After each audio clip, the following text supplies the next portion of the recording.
ये स्टूडेंट, हमारा typing test जारी है।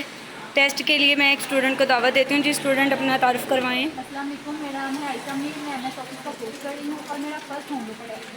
होमवर्क का टेस्ट है। जी आयशा, आपसे एक क्वेश्चन किया जाएगा कि कोई सी 3 आउटपुट डिवाइसेस के नाम बताएं। Monitor, printer, speaker. स्पीकर।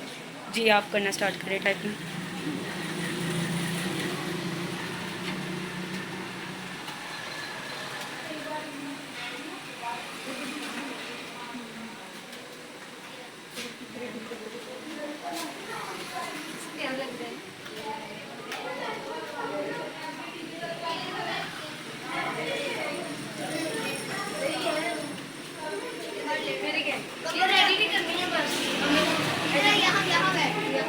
क्यों?